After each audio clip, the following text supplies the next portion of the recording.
You know, Girls Planet is probably the most fascinating survival show I've literally ever watched. The world of K-pop survival shows, and even wider idol survival shows in general, is interesting, but never have I ever seen anything as fascinating as Girls Planet. Not Boys Planet, so far not Boys Planet 2, not either season of Island, or even wackier shows like Wild Idol. Even things like Dream Academy aren't as interesting to me as the weird and wonderful experiment that was Girls Planet 999 and Kepler. Hence why they've dominated my channel, even approaching 4 years after the show aired and the group debuted. On one hand, I really want to let it go. On the other hand, this is a teaching opportunity, a cautionary tale, and a social study all wrapped up into one.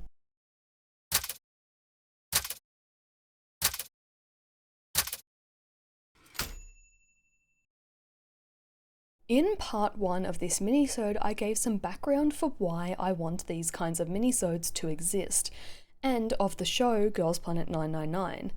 Then I discussed some general riggory of the show, like the use of the different country planets, and went through the structural riggory of the first round of the show.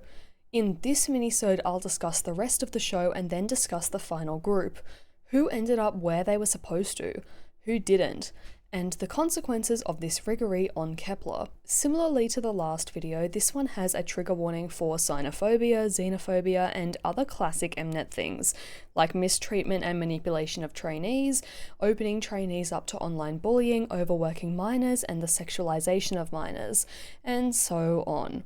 Although most of these things will be mentioned only briefly. So with that said, let's get into it.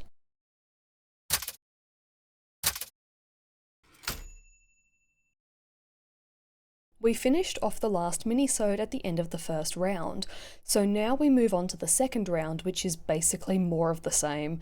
Nothing mega exciting happens here except for the drama between Chaibing and Dion, which I've discussed in depth in my Girls Planet videos. Do keep in mind from a structural perspective here that the producers very likely planted ideas in people's minds, helped out trainees they liked who were struggling while not helping those they didn't like, and manipulated or led confessionals to say exactly what they wanted to hear. Oh, also, the manipulated feedback and winners are still here. Salute win for Dion's storyline, Mafia in the morning win to propel Mashiro towards the final group, and Fate win because they have tons of favourite trainees. In the second elimination, we see more of the same, although the cells and their unpredictability are gone. The Planet Pass recipients are Kotane, Xinyu, and Suyeon. Suyeon Mnet almost certainly want in the final group, certainly over the other eliminated Korean trainees. Kotane is a top 18 pick, and Xinyu is probably mostly there to continue her storyline.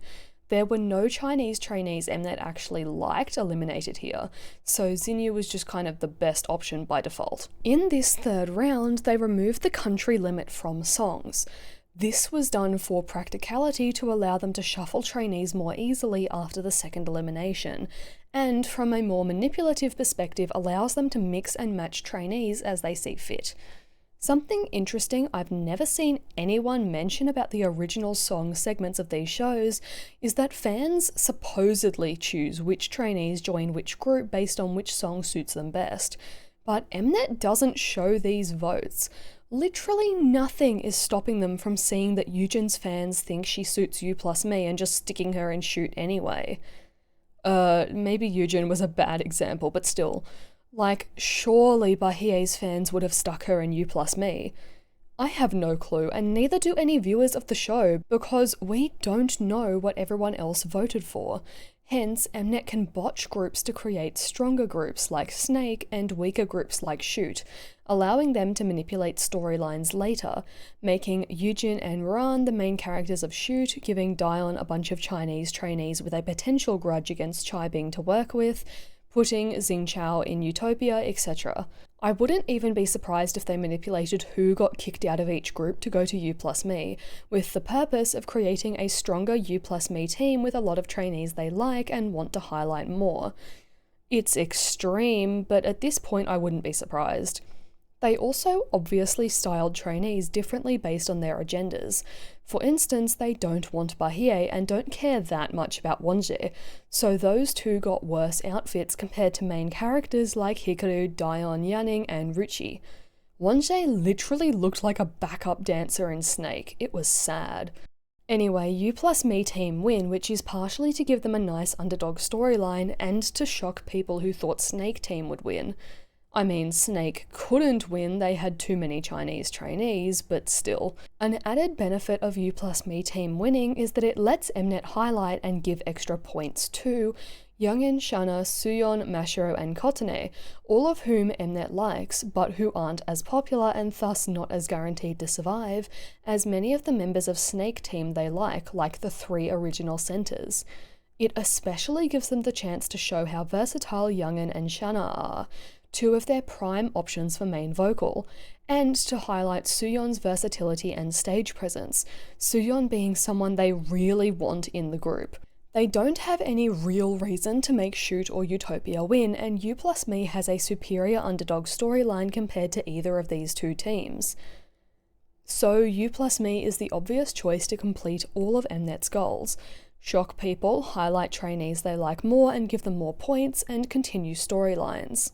The added highlight of Korean trainees, especially the likes of Yujin, Yeso, Dion, Chaehyun, Suyeon, and Youngin, and supplementary highlight of Japanese trainees like Ran, Shana, Hikaru, and Mashiro, while evil editing Chinese trainees is designed to set us up for the 3rd elimination, in which Mnet conveniently removed the country limit for survival. This is easy and obvious to explain. They wanted all of the Korean trainees they currently had, and didn't want many of the Japanese and Chinese trainees in comparison. In fact, I can list them for you. The only Chinese trainees they still wanted at this point were Xiaoting and Wonje, and maybe Yanning for drama. And the only Japanese trainees they wanted were Mashiro, Hikaru, Yurina, Shana, Ran, and maybe Manami or Kotane. This is not a lot of people in comparison to all 8 Koreans, and realistically they probably wanted other Koreans that were eliminated in. They know Korean trainees will get higher votes and have a preference in vote weighting, so this is their chance to get as many Chinese and to a lesser extent Japanese trainees out. And they do. Conveniently for them, via interim ranks and other riggory, Korean trainees end up dominating the top 18, with only one, Maya, falling out of it. Hence, easy planet pass decision for Mnet.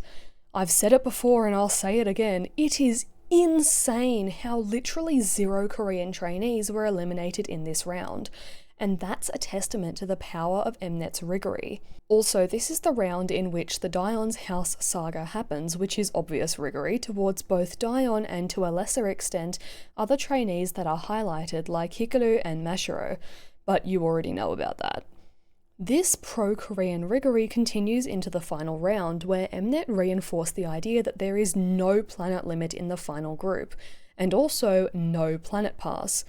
During the finale, the Shine mission allows them to push their favourite trainees one last time. Guess who? Well, most of the trainees Mnet doesn't like or doesn't care about, Yanning, Jingchao, Bahie, are in Team 1, while only Ruchi, who they don't like, is in Team 2. Also, Youngin, Bora, Shana, Chaehyun, and Hikaru are all in Team 2, and prime among them, Dion is the centre of that team, so of course that team would win. The only trainee they really like in Team 1 is Xiaoting, and she's the centre of that team, so she'll get more screen time anyway. Hilariously enough, Mnet being so confident about Xiaoting and Hikaru making it into the final group kind of backfired onto them, when, leading up to the finale, they panic-released not partial interim results, but full interim results. Why? Because all 8 Koreans were in the top 9, and not only were neither Xiaoting nor Hikaru in the final lineup, but the only non-Korean there was Ruchi, who they definitely didn't want in. Yeah, if I was Mnet and I saw this, I would have panicked too. Hikaru was at rank 12 and Xiaoting was at rank 16 of all ranks. Also, Bahie and Maya were in the top 9 and Mnet didn't particularly want either of them in the group. And Dion was at rank 4 and they wanted her at 1. Basically, they hoped lots of stuff would happen. Mnet wanted all Koreans, right? But they'd rigged too hard. Now they had only Koreans, and as much as their claim of a global group was one they didn't really plan to back up, they did realistically need to have at least one trainee each from Japan and China. Even this riggory wasn't enough to undo the extreme weighting of Korean votes. In the finale, Mnet emergency announced that Hikaru and Xiaoting were fighting for rank 9, which of course freaked people out. Thankfully for Mnet, the panic voting that these two interim results created allowed Xiaoting and Hikaru, and oddly enough Mashiro, to rise, putting them in the final group and pushing Suyeon, Maya and Ruchi out. It paradoxically also caused Bahie's fans to vote harder for her. I say paradoxically because usually when a trainee is shown to be high in the rankings, their fans get complacent, but this had the opposite effect on Bahie and she rose to rank 2, pushing Yujin, Youngin and Dion down. These interims and the final results of the show the insane power of a single decision Mnet made, to have a 50-50 vote ratio for Korean versus international viewers. This was a unique and new idea for them to use. Produce 101 Season 1 had allowed international votes with no particular weighting compared to Korean votes, but also hadn't had many foreigners. I think there were like 5. The following 3 seasons only allowed Korean votes, and we can see the results of this especially through IZ*ONE, where only 3 Japanese trainees made the final 12-member lineup. Girls Planet 999 was ostensibly a global show and was made in a time when K-pop was becoming far more global, so it makes sense for Mnet to bring back international voting. It gives international viewers a greater sense of agency and thus keeps them more invested. I know for a fact that if there wasn't international voting, I wouldn't be watching any of these shows. However, Mnet needs a way to curb the interests of those dastardly international viewers who they can guess will prioritise international or more evenly ratioed groups. Hence the 50-50 vote, which massively prioritises the interests of the minority Korean audience, and thus Korean contestants. Just how Mnet likes it. And this has worked very well for them, hence they've kept it for all future shows. As a matter of interest, I want to point out to you how Mnet could know that they would get largely what they want.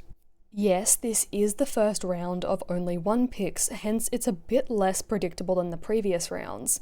But Mnet probably have the common sense and experience from previous seasons to know that votes will be funneled into Koreans by virtue of Koreans being the main characters of the show. Also, Mnet have ensured that no matter what the audience members are looking for, they can find a Korean contestant promoted with that trait. You like vocals? Well, here are Youngin, Chaeyeon and Bora. You like dancers? Suyeon and Dion. Rappers? Dion, and maybe you can take this Japanese option, Hikaru, if you want. Leaders? Bora and Yujin. Maybe Mashiro, maybe Dion. Stage presence? We've been hyping Youngin, Dion and Yeso this whole time. No matter where you look, Korean trainees are the prime option for your theoretical group. Mnet have made it so. The only ones who get to slip through the Korean cracks are, hilariously enough, the ones that made the group. Mashiro, Xiaoting and Hikaru all made the group because they carved, or had carved for them by Mnet, a niche that Korean trainees couldn't quite fill. Mashiro was a good leader, Xiaoting was a good dancer, and Hikaru was a good rapper. Yes, Koreans could do all of this too, but these 3 were standouts, and that's why they made the group. I do find it interesting that Mnet didn't keep the Planet Pass for the final group though.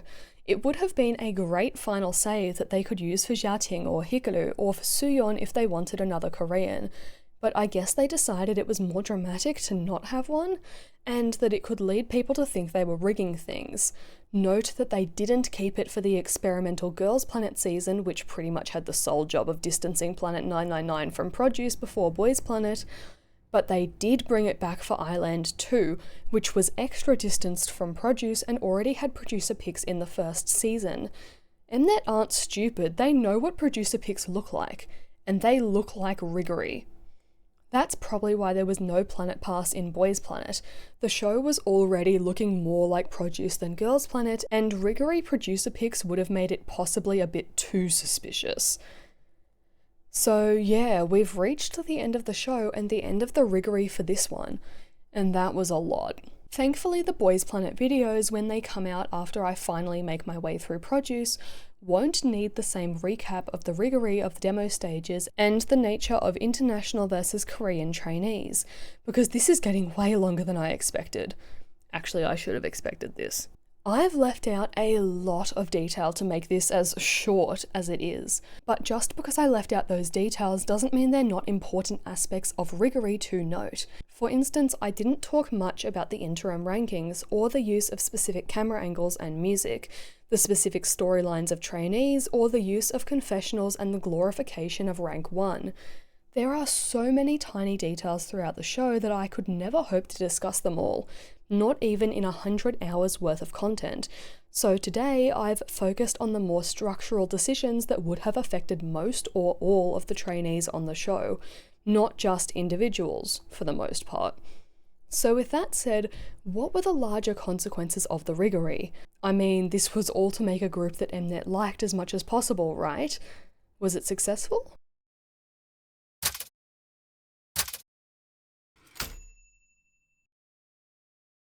Here we get to do my favourite thing, look at some hard numbers and stats. A common narrative online when discussing Girls Planet and Kepler is that Mnet got a final lineup they hated, and therefore mismanaged the group, but would have done a better job if they had a better final lineup. This assumption is so widespread that I myself accidentally perpetuated it during my Kepler OT8 episode. Back then, I barely knew a thing about Kepler, so assumed that everyone was right.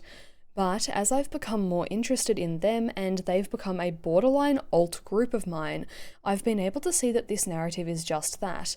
A narrative, fiction perpetuated by fans to disguise the fact that they themselves are unhappy with the final lineup and the group, and to thus blame the lineup for Kepler's failure to achieve massive success, when really it falls more on the company and fans.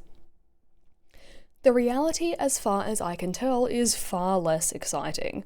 Mnet didn't care that much about the show and used it as an experimental black sheep produce season to reboot the franchise, while also not investing too much into it in case it failed. This extended to the group, Kepler, too.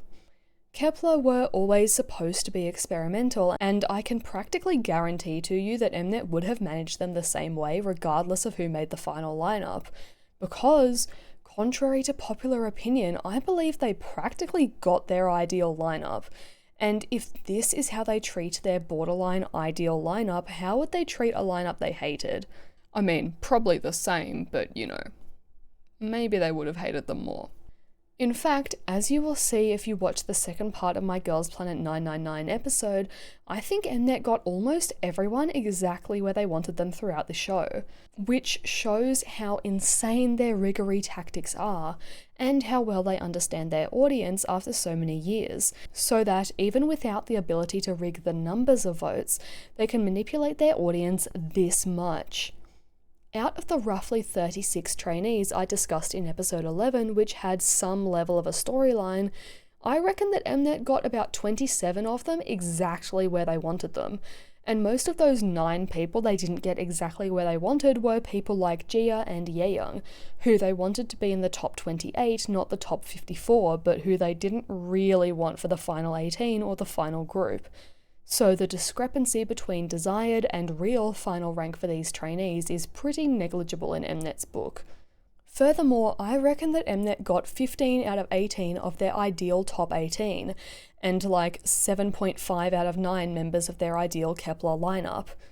When I made my community post about the release of these episodes at the start of the year, one of my subscribers crossed current brought up the interesting nature of the Korean fans' ideal lineup versus the international fans' ideal lineup versus Mnet's ideal lineup, which made me realize that I'd neglected to actually discuss that in my Girls Planet episodes. In my opinion, a big oversight on my behalf, since the final results of the show and their variations are important to discuss. And also extremely fascinating in my opinion. So let's discuss what I mentioned to Crossed Current. Thanks for bringing this omission to my attention. First, Mnet's top 18. I think they got 15 out of 18 of their desired top 18 trainees into the real top 18.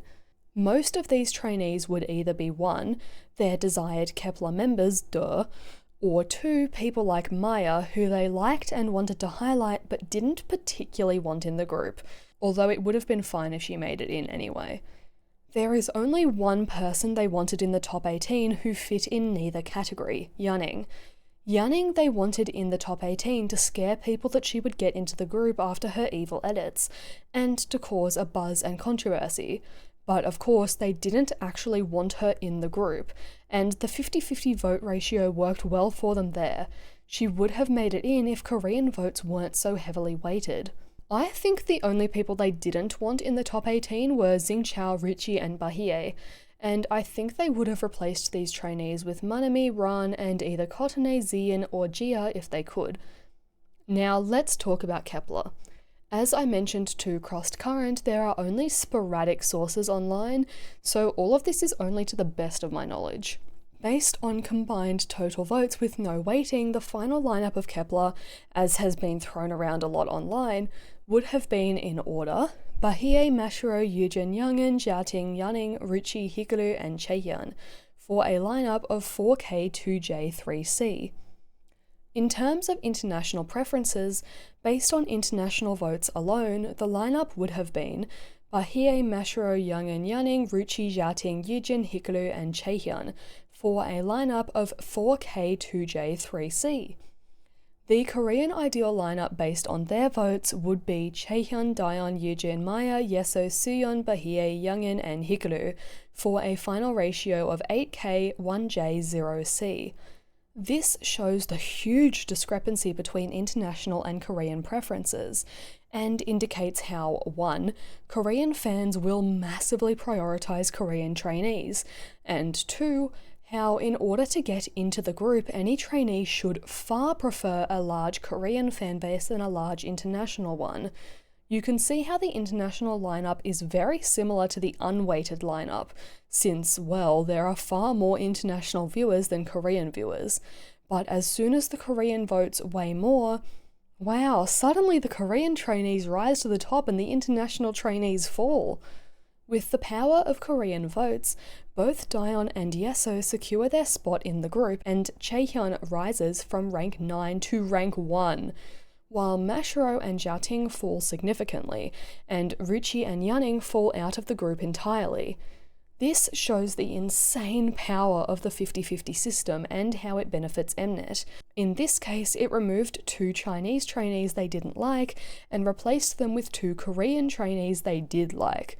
Now, based on my viewing of the show and notes on it, I believe the following was Mnet's ideal lineup for the group, or at least pretty close to it. In order: Daeon, Hikaru, Chaehyun, Youngin, Yeso, Suyeon, Mashiro, Shana, and Jiating, for a final ratio of 5K3J1C. Let's run through this. Obviously, Mnet want Daeon to be the centre of the group, and I reckon Hikaru was their second favourite trainee. Having her in second place would give global trainees hope, but not enough to be the centre, and this would mirror the Wonyoung vs Sakura battle in Produce 48. Next, they'd have their other favourite Korean trainees, Chaehyun, Youngin, Yeso, and Suyeon, and then would have their favourite global trainees, Mashiro, Shana, and Jiating. As I said to Crossed Current, I don't actually think Mnet particularly wanted Yurina in the final lineup, and would have loved the drama of her and Jiating battling it out for 9th place.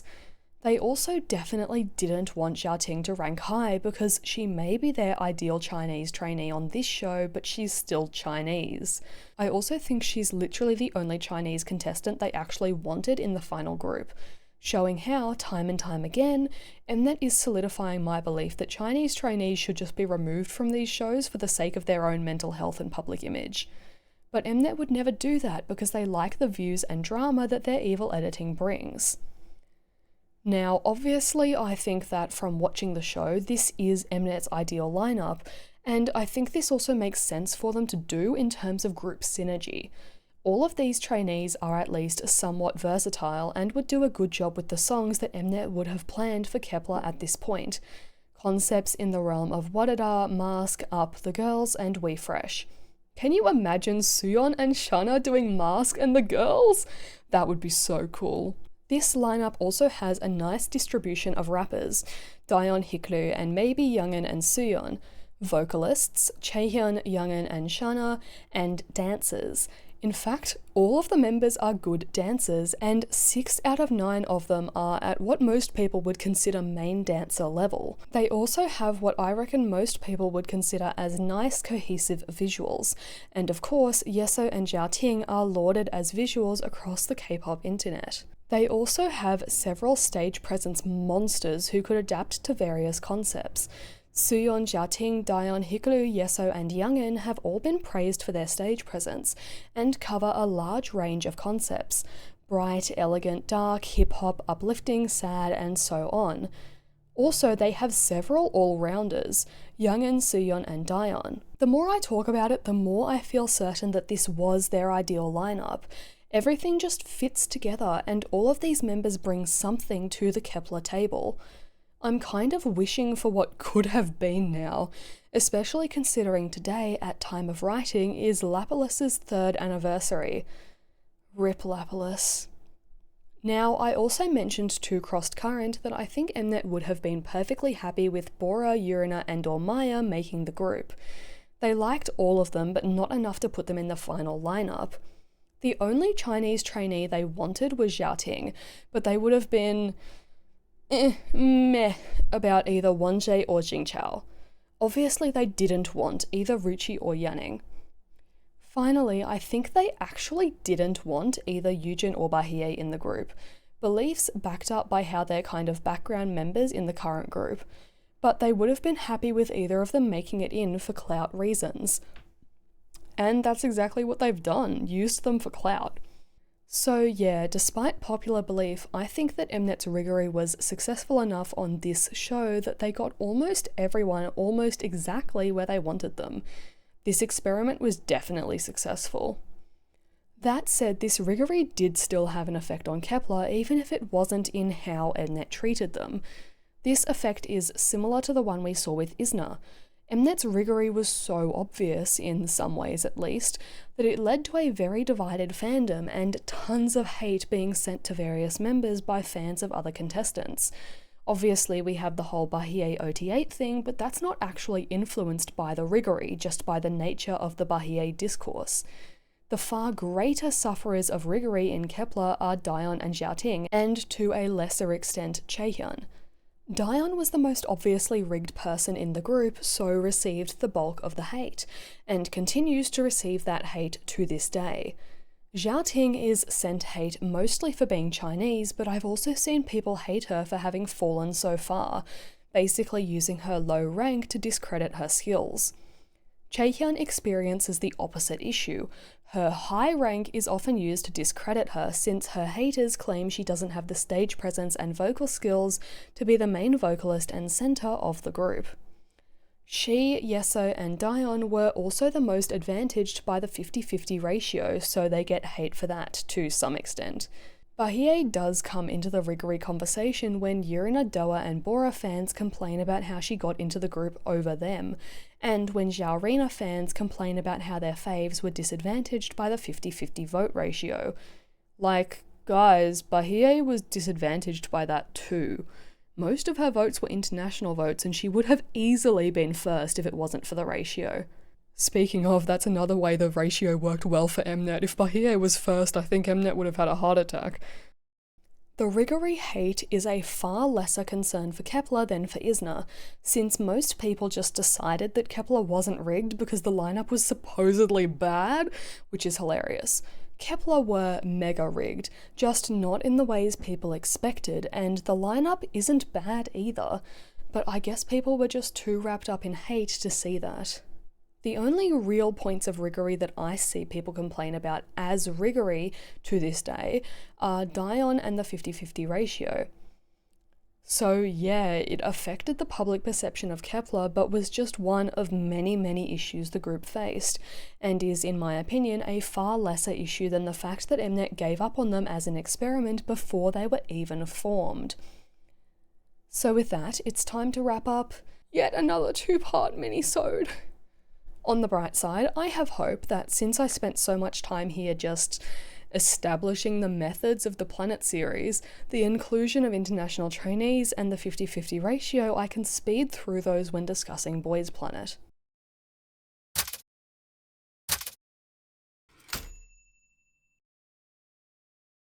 Survival shows tend to be pretty rigged, whether that be through editing prioritising certain trainees, mentors giving specific comments to different teams, and structural decisions. It can be as subtle as invisible editing or different styling, and as obvious as literal producer picks in the final episode. Produce shows tend to be more rigged than most. I mean, they literally had the rigging scandal in K-pop. They had to stop the vote rigging, but that didn't mean they couldn't rig in other ways. And thus was born Girls Planet 999, where Mnet got to experiment, test the waters to see whether produce would be accepted again, and more importantly, whether their non-vote rigging tactics would pass the audience vibe test. And for the most part, they did. Mnet got to keep making produce shows, and they selectively included or removed various aspects of Riggory based on whether it worked well or not in Girls Planet. For instance, they kept the interim reveals, the multinational concept, and the 50-50 vote system, but they removed the Planet Pass, which had caused controversy. And of course, they toned down the angel editing of their favourite trainees after the barrage of hate Dion received. Can I just say that Gunnock was so rigged and he was borderline angel edited, but no one noticed, did they? Because they did it subtly, didn't they? Girls Planet 999 was a very important experiment for Mnet, and overall it was a successful one. Sure, Kepler got left behind, but produce is back and bigger than ever with Boys 2 Planet, and Mnet have found new ways to rig their shows while consolidating their previous tactics. In this 2-part minisode, I've taken you through the various aspects of Riggory on Girls Planet 999, from the pre-show conceptual aspects like the different planet groups, to the within-show methods like picking which groups won which battles, and to the end of the show where the 50-50 vote ratio and the pushing of Korean trainees led to an almost entirely Korean group. I've also discussed the consequences of the Riggory, kind of. Did the Riggory lead to a terrible final lineup for Kepler that Mnet hated so much they mismanaged the group? No, but it did lead to tons of hate being sent to specific members. That said, something I discussed in far more detail was how this Riggory let Mnet have almost every trainee exactly where they wanted them at the end of the show. They got most of their favoured lineup for the group, they had an almost perfect final 18, and they eliminated almost everyone they wanted to eliminate. The more I talk about the Riggory of Mnet shows, the more I lose hope and wonder whether self-determination and free will even exist. Oh dear. Hopefully this is at least decently timed for people to learn from Girls Planet and use that knowledge for Boys 2 Planet, the same way it worked with Boys Planet Season 1. So that ends this double minisode. Thanks for watching, I hope you learned something, and I'll see you in the next one for more of the same with Boys Planet.